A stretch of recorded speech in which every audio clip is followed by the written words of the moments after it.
नमस्कार, exam happy by Jharkhand channel में आपका स्वागत है। तो दोस्तों जुड़ चुका हूं मैं यहां पर आपके लिए जेटेट परीक्षा 2025-26 की तैयारी को लेकर के। तो आप सभी जेटेट का परीक्षा देने के लिए तैयार होंगे।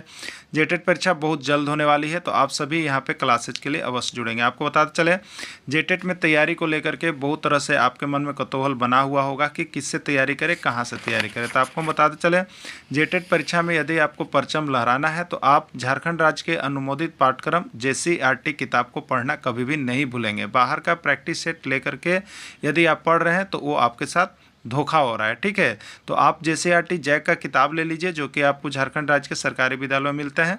अगर आपको नहीं मिल पाता है तो हम देखिए यहाँ पे झारखंड राज्य के सरकारी विद्यालय से आपको हूबहू हैंड रिटेन नोट्स डेली बना करके, जो आपका न्यू सिलेबस आया है उसके आधार पर यहाँ पर सभी सब्जेक्ट का, चाहे आप 1 से 5 के शिक्षक हो, चाहे 6 से 8 का शिक्षक हो, सभी की तैयारी करवाते हैं।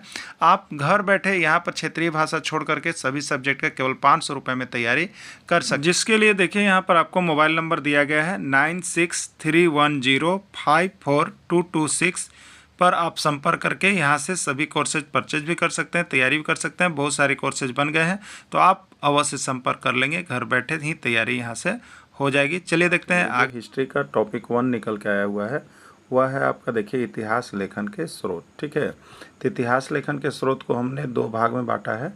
एक है पार्ट 1 जिसमें आपकी थ्योरी क्लासेज है, और एक है पार्ट 2 जिसको यहाँ पर वस्तुनिष्ठ प्रश्न है, ठीक है। तो आज इस कड़ी में हम यहाँ पर क्या देखेंगे, तो आज हम यहाँ पर देखेंगे पार्ट 2 जिसमें केवल इम्पोर्टेंट जो है आपका वस्तुनिष्ठ प्रश्न दिया गया है। इन सारे प्रश्नों को बना लीजिएगा। इसके नीचे प्रश्न के नीचे भी डिटेल्स आपको किए हुए हैं। यहाँ से एक प्रश्न आपका 100% एग्जाम में रहेगा, ठीक है। इतिहास लेखन के स्रोत से, इसमें कोई डाउट मत रखिएगा, क्योंकि सभी राज्यों के शिक्षक पात्रता परीक्षा में आए हुए हैं, आपके यहाँ भी परीक्षा में आने वाला है, ठीक है। और इसमें केवल वही प्रश्न का संग्रह है जो केवल आपके एग्जाम के दृष्टि से है, ज़्यादा नहीं है। इस सारे प्रश्न को देख लीजिएगा। चलिए, पहला प्रश्न है, पहला भारतीय शासक जिन्होंने अभिलेख के माध्यम से प्रजा को संबोधित किया। समुद्रगुप्त, सम्राट अशोक, खारवेल, रुद्रदामन प्रथम, ठीक है। तो सम्राट अशोक ऐसे पहले प्रथम शासक थे जिन्होंने अभिलेख शिलालेख के माध्यम से प्रजा को संबोधित किया था। इन शिलालेख के माध्यम से ही सारी बातों को बताया था, ठीक है। सम्राट अशोक के अभिलेख किस लिपि में लिखे गए हैं? सम्राट अशोक के अभिलेख किस लिपि में लिखे गए हैं? ब्राह्मी लिपि, खरोष्टी लिपि, ग्रीक और अरमाइका लिपि, सभी। राइट आंसर इसका डी होगा। अशोक के जो अभिलेख है ब्राह्मी लिपि में भी लिखे गए हैं, खरोष्टी लिपि में भी मिलता है, ग्रीक और अरमाइका लिपि में भी मिलता है, इसलिए राइट आंसर इसका डी हो जाएगा। प्रयाग प्रशस्ति स्तंभ लेख किस शासक से संबंधित है? समुद्रगुप्त, अशोक, रुद्रदामन प्रथम, कोई नहीं, ठीक है। तो देखिए, प्रयाग प्रशस्ति जो स्तंभ लेख है वो आपको समुद्रगुप्त शासक से जुड़ा हुआ है। किससे जुड़ा हुआ है? समुद्रगुप्त शासक से जुड़ा हुआ है। समुद्रगुप्त के दरबारी कवि कौन थे?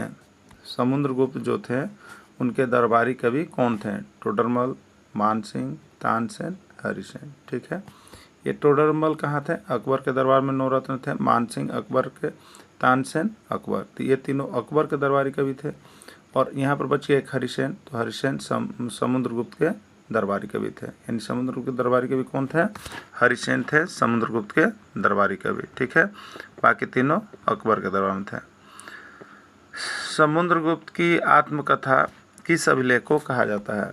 समुद्रगुप्त की आत्मकथा जो है वह कौन सा अभिलेख है? प्रयाग प्रशस्ति अभिलेख, जूनागढ़ अभिलेख, अशोक का अभिलेख, कोई नहीं, ठीक है। तो प्रयाग प्रशस्ति अभिलेख में ही समुद्रगुप्त का वर्णन है, ठीक है। इसीलिए प्रयाग प्रशस्ति अभिलेख को समुद्रगुप्त की आत्मकथा के नाम से भी जाना जाता है। जूनागढ़ अभिलेख या गिरनार अभिलेख किस शासक से जुड़ा हुआ है? अशोक, समुद्रगुप्त, रुद्रदामन प्रथम, या कोई नहीं, ठीक है। तो देखिए, यहाँ पर जो है जूनागढ़ अभिलेख है, या उसी को जो गिरनार अभिलेख कहते हैं, वो जो है आपको रुद्रदामन प्रथम से जुड़ा हुआ है। किससे जुड़ा हुआ है? शासक से, रुद्रदामन प्रथम से। शासक रुद्रदामन प्रथम से जुड़ा हुआ है, ठीक है। गिरनार अभिलेख कहाँ स्थित है? मध्य प्रदेश में, उत्तर प्रदेश में, गुजरात में या सभी, ठीक है। तो गिरनार अभिलेख, गिरनार ग से बना है तो गुजरात में है, गुजरात में है, राइट आंसर सी, गुजरात में है। देखिए यहाँ पे लिखा हुआ है जूनागढ़ शिलालेख या गिरनार अभिलेख या गुजरात के जूनागढ़ में स्थित है, ठीक है। इस अभिलेख की बहुत सारी विशेषता है, उस विशेषता को भी हमने लिख दिया है क्योंकि प्रश्न बाएं दाएं घुमा के आ सकता है। यह संस्कृत भाषा का पहला बड़ा और शुद्ध अभिलेख माना जाता है। प्रश्न पूछा जाता है कि संस्कृत भाषा का सबसे जो प्रारंभ में बड़ा और जो शुद्ध लिखा हुआ अभिलेख है वो कौन है, तो आपको इसी का नाम लेना है, ठीक है। इस अभिलेख से चंद्रगुप्त मौर्य और अशोक द्वारा निर्मित सुदर्शन झील के इतिहास और उसके पूर्ण निर्माण की बेहद महत्वपूर्ण जानकारी मिलती है। किस में, तो गिरनार अभिलेख, जूनागढ़ अभिलेख जो है उसमें आपको इसकी जानकारी मिलती है, ठीक है। तो प्रश्न इस तरह से आते हैं, इसलिए हमने इसको लिख दिया है। ऐहोल अभिलेख किस राजा से संबंधित है? ऐहोल अभिलेख किस राजा से संबंधित है? सम्राट अशोक, सम्राट चंद्रगुप्त प्रथम, पुलकेशिन द्वितीय या समुद्रगुप्त, ठीक है। तो ऐहोल अभिलेख जो है वो आपका पुलकेशिन द्वितीय से जुड़ा हुआ है, ठीक है। ये चालुक्य राजा थे, यानी चालुक्य राजा पुलकेशिन द्वितीय से जुड़ा हुआ है ऐहोल अभिलेख। ऐहोल अभिलेख कहाँ स्थित है? बताना है कि जो ऐहोल अभिलेख है वो कहाँ स्थित है। कलिंग उड़ीसा में, कर्नाटक के बीजापुर में, दिल्ली के कुतुब मीनार परिसर में या कोई नहीं, ठीक है। तो ऐहोल अभिलेख जो है आपको ये कर्नाटक के बीजापुर में स्थित है। कहाँ स्थित है? कर्नाटक के बीजापुर में स्थित है। यह अभिलेख संस्कृत भाषा में लिखा गया है, इसको भी याद रखिएगा। हाथी गुम्फा अभिलेख किस राजा से जुड़ा हुआ है? चालुक्य राजा पुलकेशिन द्वितीय, चेदी राजवंश के राजा खारवेल, मौर्य राजवंश के राजा अशोक, ठीक है। तो हाथी गुम्फा अभिलेख जो है यह आपका चेदी राजवंश के राजा खारवेल से जुड़ा हुआ है और यह अभिलेख कलिंग उड़ीसा के चेदी राजवंश के राजा खारवेल से जुड़ा हुआ है, ठीक है। यह अभिलेख भुवनेश्वर उड़ीसा के पास उदयगिरी पहाड़ियों से जुड़ा हुआ है। यह अभिलेख बिना किसी तिथि का है, ठीक है। यानी यह अभिलेख की बहुत ही महत्ता है आपका कि हाथी गुम्फा अभिलेख जो है प्रश्न रहता है, ये बहुत बार आया हुआ है। तो ये चेदी राजवंश के राजा खारवेल से जुड़ा हुआ है, ठीक है। और यह हाथी गुम्फा अभिलेख का है कलिंग उड़ीसा में है, ठीक है। और भुवनेश्वर उड़ीसा के पास उदयगिरी पहाड़ी में जुड़ा हुआ है और यह एक ऐसा अभिलेख है जो बिना किसी तिथि का है। और भारतवर्ष शब्द का पहला लिखित उल्लेख जो है इसी अभिलेख में मिलता है। याद रखिएगा, भारतवर्ष शब्द का पहला लिखित उल्लेख जो है इसी अभिलेख में मिलता है, ठीक है। चलिए क्लियर। महरौली लौह स्तंभ अभिलेख किस शासक से संबंधित है? महरौली लौह स्तंभ लेख किस शासक से संबंधित है और कहाँ स्थित है, ठीक है। महरौली लौह स्तंभ लेख किस शासक से संबंधित है और कहाँ स्थित है? दोनों है। दिल्ली के कुतुब मीनार परिसर में स्थित है और चंद्रगुप्त द्वितीय से संबंधित है। गुजरात के जूनागढ़ से संबंधित है या रुद्रदामन प्रथम से जुड़ा है। कर्नाटक के बीजापुर में है और पुलकेशिन द्वितीय से जुड़ा है या कोई नहीं, ठीक है। तो कर्नाटक के बीजापुर में भी आप देखे थे कि जो अभिलेख थे दूसरे थे, रुद्रदामन प्रथम का ही पहला है, तो यानी पर एक बच गया सिर्फ ए, यानी यह दिल्ली के कुतुब मीनार परिसर में स्थित है और चंद्रगुप्त द्वितीय से संबंधित है। राइट आंसर यह होगा, ठीक है। राइट आंसर ये हो जाएगा। देखिए, महरौली लौह स्तंभ अभिलेख के संबंध में यहाँ पर कुछ इंपॉर्टेंट नोट्स है। महरौली लौह स्तंभ लेख दिल्ली के कुतुब मीनार परिसर में स्थित है। याद रखिएगा, महरौली लौह स्तंभ अभिलेख कहाँ स्थित है? तो दिल्ली के कुतुब मीनार परिसर में स्थित है। यह किससे जुड़ा हुआ है? तो यह गुप्त शासक चंद्रगुप्त द्वितीय को संबोधित किया गया है, ठीक है। महरौली लौह स्तंभ अभिलेख में गुप्त शासक चंद्रगुप्त द्वितीय को संबोधित किया गया है और इसकी एक विशेषता है कि यह खुला जो है कुतुब मीनार परिसर में है, लेकिन इस पर आज तक जंग नहीं लगा है, ठीक है। इसकी महरौली लौह स्तंभ अभिलेख की एक बहुत बड़ी विशेषता है कि इस पर आज तक जंग नहीं लगा है, खुले जगह पर रहने के बाद भी। रामायण की रचना किसने किया? रामायण की रचना किसने की? तुलसीदास, महर्षि वाल्मीकि, महर्षि वेदव्यास या कोई नहीं, ठीक है। तो रामचरितमानस की रचना तुलसीदास, रामायण की रचना महर्षि वाल्मीकि, महाभारत की रचना महर्षि वेदव्यास, यानी राइट आंसर रामायण का तो बी हो जाएगा महर्षि वाल्मीकि। महाभारत का रचना किसने किया? महाभारत का रचना किसने किया? तुलसीदास, महर्षि वाल्मीकि, महर्षि वेदव्यास, कोई नहीं। देखिए रामायण जो है यहाँ पे रामचरितमानस, उसकी रचना तुलसीदास को गया है। यहाँ पर देखिए रामायण और रामचरितमानस से तुलसीदास और महर्षि वाल्मीकि में बहुत ज़्यादा डाउट रहता है जब भी एग्जाम हो जाता है, तो आप याद रखिएगा तुलसीदास जो है यहाँ पर रामचरितमानस की रचना किए हैं, जबकि महर्षि वाल्मीकि जो है रामायण की रचना किए हैं, और महर्षि वेदव्यास जो है वो महाभारत की रचना किए हैं। तो महाभारत का रचना किसने किया आपसे पूछा है, तो राइट आंसर सी हो जाएगा महर्षि वेदव्यास। ठीक है। पुराणों की संख्या कितनी है? पुराणों की संख्या कितनी है? 16, 17, 18 या कोई नहीं। ठीक है, तो पुराणों की संख्या कितनी है? 18 है। ठीक है, पुराणों की संख्या 18 है। इन पुराणों की रचना महर्षि वेदव्यास जी किए हैं।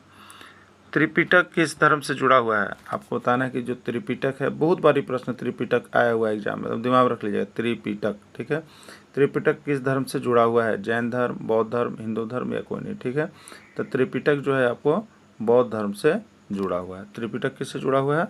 बौद्ध धर्म से जुड़ा हुआ है।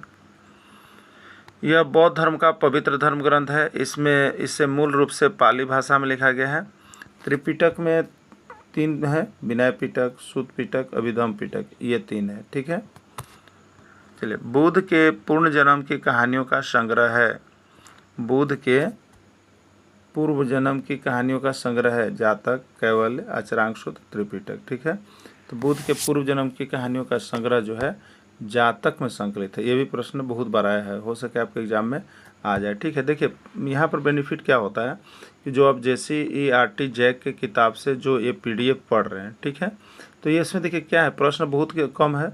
नहीं तो आप अगर चाहिएगा इतिहास लेखन के स्रोत से बनाने के लिए तो इसके प्रश्न 500 भी बनेंगे। ठीक है, लेकिन वहाँ से एक भी मिलने वाला नहीं है। लेकिन यहाँ से आप लगभग 20 प्रश्न आप इसको देखिएगा और यहीं से एक प्रश्न आपका आ जाएगा। ये बेनिफिट है।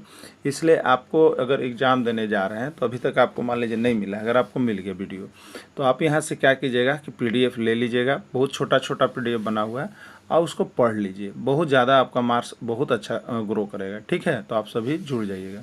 तो बुद्ध के पूर्व जन्म की कहानियों का संग्रह क्या है? तो जातक के नाम से संकलित है। ठीक है, जैन धर्म की पवित्र पुस्तक का नाम क्या है? जैन धर्म की पवित्र पुस्तक का नाम क्या है? जैनदावस्था, त्रिपिटक, आगम, बाइबल। ठीक है, तो देखिए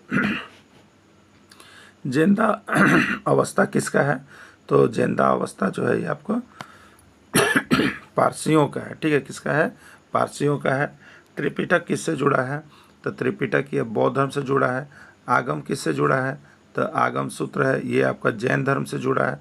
और बाइबल किसका है? ईसाई का है। तो सबका देखिए पवित्र पुस्तक, पवित्र ग्रंथ का नाम याद रखिएगा, यहाँ से एक प्रश्न आपका आ जाएगा। ठीक है,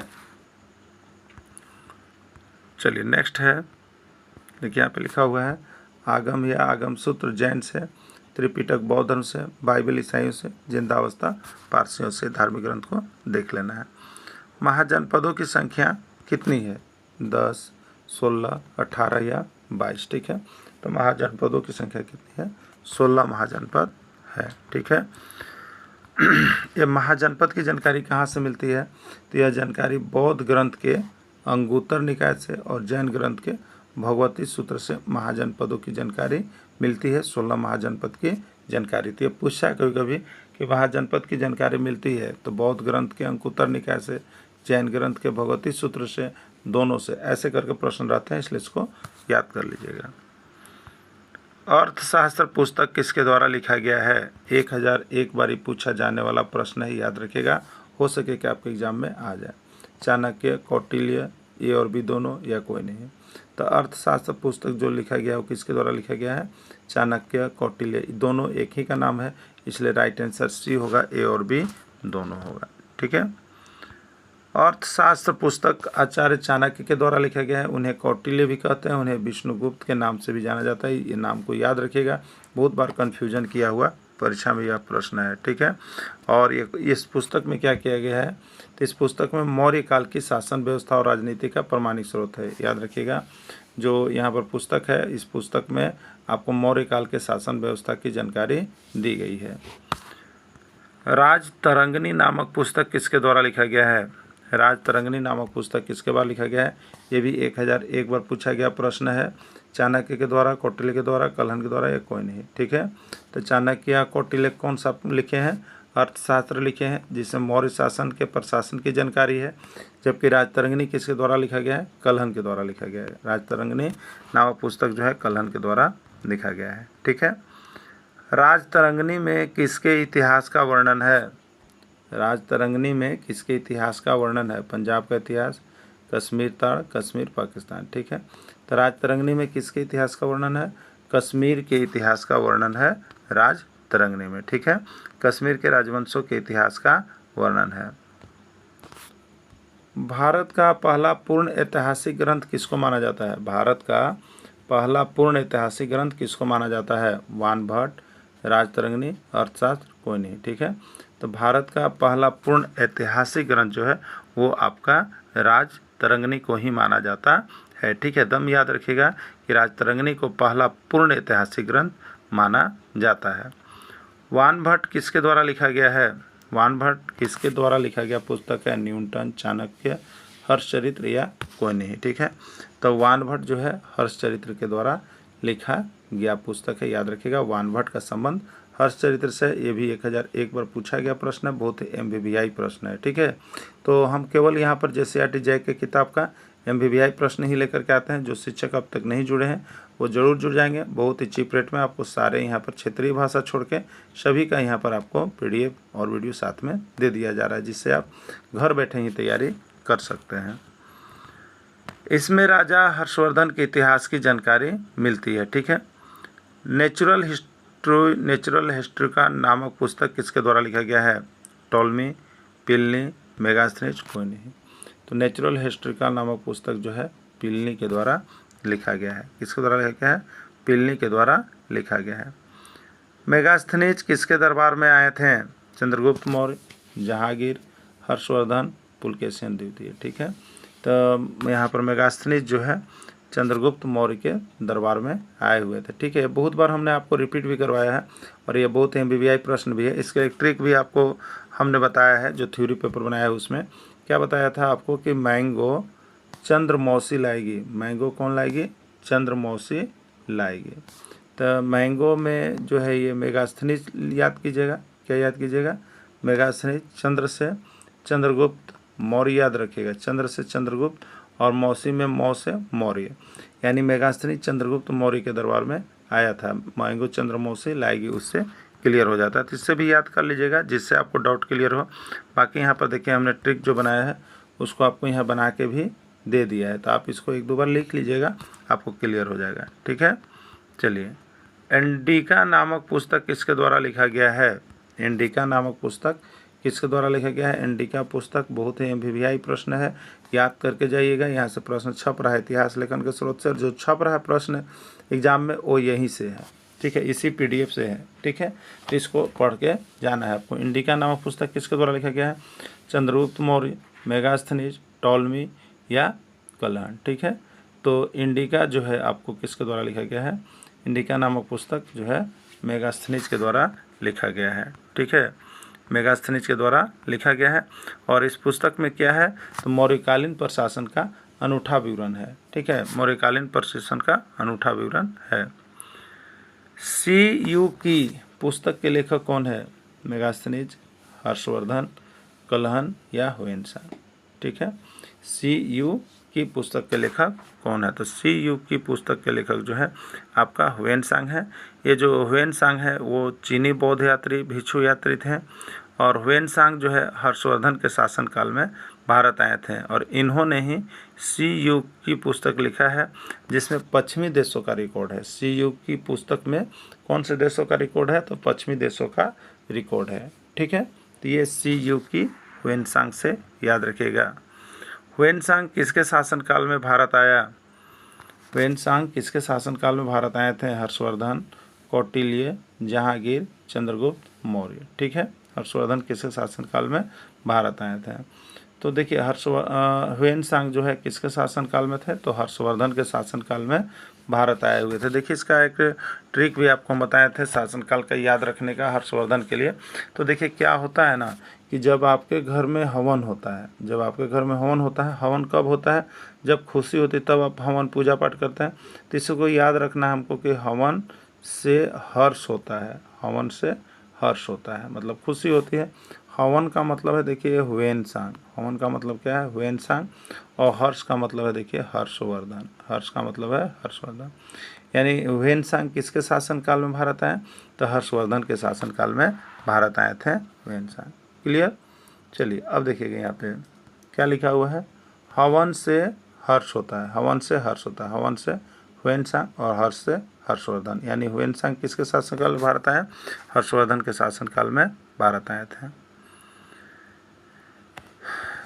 किताब उल हिंद या तहकीक अ हिंद पुस्तक के लेखक कौन है, बहुत बारी प्रश्न है, आपको बता देते हैं, MBBI प्रश्न है, जेटेट में भी आया हुआ है। ठीक है, तहकीक उल हिंद या तहकीक अ हिंद, ये 12-16 में प्रश्न आया हुआ है। ठीक है, इसके लेखक कौन है, मेगास्थनीज, टॉलमी, पिलनी या अलब्रूनी। ठीक है, तो किताब अल हिंद हम पढ़ते हैं, अल हिंद या तहकीक अ हिंद।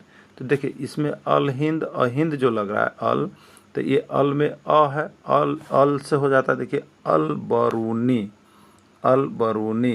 तो ये किताब का नाम ऐसे पकड़ाता है, ठीक ना, इसी तरह से पकड़ा जाता है। तो अल हिंद तो अल बरूनी, तहकीक अ हिंद तो अ से भी अल बरूनी, तो याद रखिएगा अल बरूनी, यानी राइट आंसर डी हो जाएगा। ठीक है, देखिए किताब उल हिंद पुस्तक का दूसरा नाम तहकीक अ हिंद है और यह अलबरूनी के द्वारा लिखा गया है। अलबरूनी कौन थे, तो 11वीं शताब्दी में प्रसिद्ध तुर्क आक्रमणकारी मोहम्मद गजनवी के साथ भारत आया था। अलबरूनी किसके साथ भारत आए थे, तो ये मोहम्मद गजनवी के साथ भारत आए थे। इस पुस्तक के माध्यम से भारत के धर्म, दर्शन, त्यौहार, विशेष रीति रिवाज की जानकारी मिलती है। ठीक है, शाहनामा नामक पुस्तक की रचना फिरदौसी के द्वारा किया गया था। शाहनामा नामक पुस्तक की रचना किसके द्वारा किया गया, फिरदौसी के द्वारा किया गया था, जिसमें फिरदौसी भी मोहम्मद गजनवी के समय में लिखा था। तो ये भी प्रश्न बहुत बार आया हुआ है कि शाहनामा नामक पुस्तक किसके द्वारा लिखा गया, बहुत बार आया है, 1001 बार इस प्रश्न को मान लीजिएगा। तो ये फिरदौसी के द्वारा किया गया है। ठीक है, और फिरदौसी भी किसका था, मोहम्मद गजनवी के समय ही लेखक था। ठीक है, और यहाँ पर जो मोहम्मद गजनवी के समय जो भारत आया अलबरूनी वो भी था। ठीक है, क्लियर। तो मोहम्मद गजनवी के साथ दोनों का है, शाहनामा का भी रचना है और अलबरूनी तहकीक हिंद का भी रचना है। रेहला या कहीं कहीं रिहला नामक पुस्तक किसके द्वारा लिखा गया है। ठीक है, रेहला या रिहला नामक पुस्तक किसके द्वारा लिखा गया है। किसी किसी किताब में रेहला लिखा हुआ मिल रहा है, किसी में रिहला, तो दोनों याद रखिएगा किसके द्वारा लिखा गया, इब्न बतूता, मेगास्थनीज, कलहन या अलबरूनी। ठीक है, तो देखिए मैंगो चंद्रमौसुलागी यानी मेगास्थनीज तो चंद्रगुप्त मौर्य के दरबार में थे। ठीक है, कलहन ने राजतरंगिणी लिखी है, अलबरूनी ने अल हिंद लिखा है। ठीक है, बच गया इब्न बतूता। तो रेहला नामक पुस्तक जो है वो इब्न बतूता के द्वारा ही लिखा गया है। ठीक है, रेहला या रिहला नामक पुस्तक किसके द्वारा लिखा गया है, इब्न बतूता के द्वारा लिखा गया है। क्लियर। चलिए अब देखिएगा, रिहला का अर्थ देखिए होता है अरबी में यात्रा वृत्तांत। रिहला का अर्थ क्या होता है, यात्रा वृत्तांत। इब्न बतूता मोरक्को का एक प्रसिद्ध मुस्लिम यात्री था। इब्न बतूता कौन था, मोरक्को का प्रसिद्ध यात्री था।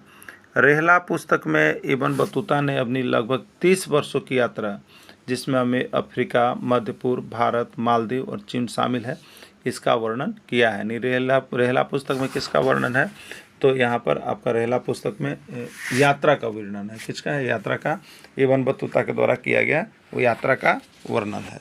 ठीक है, चलिए अगला प्रश्न है, प्राचीन सिक्का का अध्ययन कहलाता है एपिग्राफी, पैलियोग्राफी, न्यूमिस्मेटिक्स या कोई नहीं। ठीक है, तो देखिए सिक्का का अध्ययन जो कहलाता है वो आपका न्यूमिस्मेटिक्स के नाम से जाना जाता है। ठीक है, न्यूमिस्मेटिक्स के नाम से सिक्का के अध्ययन को जाना जाता है।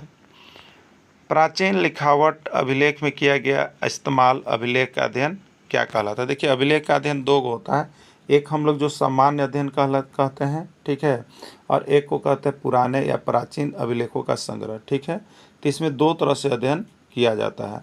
तो प्राचीन अभिलेख जो होंगे उनको जो है पैलियोग्राफी के माध्यम से अध्ययन किया जाता है, पैलियोग्राफी में किया जाता है। और जो सामान्य अभिलेख जो है वो आपको एपिग्राफी में अध्ययन किए जाते हैं। ठीक है, तो और सिक्का का अध्ययन है न्यूमिज्मेटिक्स। शिलालेख का अध्ययन क्या कहलाता है? शिलालेख का अध्ययन क्या कहलाता है? एपिग्राफी, न्यूमिज्मेटिक्स, पैलियोग्राफी या सभी। ठीक है, तो शिलालेख का जो अध्ययन कहलाता है वो एपिग्राफी कहलाता है। ठीक है, देखिए इसका एक ट्रिक है, आपका एक ट्रिक है, देखिए यहाँ पे हमने लिख दिया है। क्या ट्रिक बनाया है हमने आपके लिए कि सी न्यू, नया देखो सी न्यू। ठीक है, तो सी से देखिए सिक्का होगा और न्यू से याद रखिएगा न्यूमिस्मेटिक्स, यानी सिक्का का अध्ययन क्या कहलाता है? न्यूमिस्मेटिक्स कहलाता है। ठीक है, सी एफ, इस सी से होगा, देखिए तालाबे सा सी से हो जाएगा, सी से शिलालेख और एफ से एपिग्राफी, यानी शिलालेख का अध्ययन एपिग्राफी होता है। और फिर है अभिपैलियो, अभी से मतलब होता है अभिलेख, अभिलेख, और ये प्राचीन अभिलेख याद रखिएगा। अब पैलियो का मतलब होता है पैलियोग्राफी, यानी अभिलेख का अध्ययन पैलियोग्राफी। तो ये याद रखिएगा, सी न्यू, सी एफ, अभिपैलियो, सी से सिक्का, उसका अध्ययन न्यू से न्यूमिस्मेटिक्स, सी से शिलालेख और एफ से एपिग्राफी, अभी से अभिलेख और पैल से पैलियोग्राफी। तो ये इसका याद करने का ट्रिक था। यहाँ से आपको प्रश्न रहेगा। आप जब इस सभी शिक्षक जो अब तक नहीं जुड़े हैं यहाँ से ज़रूर जुड़ करके तैयारी कर लीजिएगा, क्योंकि आपको यहाँ पर थ्योरी, वस्तुनिष्ठ प्रश्न और साथ में ट्रिक के माध्यम से आपको सारी बातों को हम बता देते हैं, जिससे आपका कन्फ्यूजन यहाँ से 100% दूर हो जाता है। तो आप सभी सामाजिक विज्ञान का सिर्फ 500 रुपये में सभी सब्जेक्ट के लेकर के तैयारी कर सकते हैं। वीडियो को अंत तक जुड़े रहें। धन्यवाद।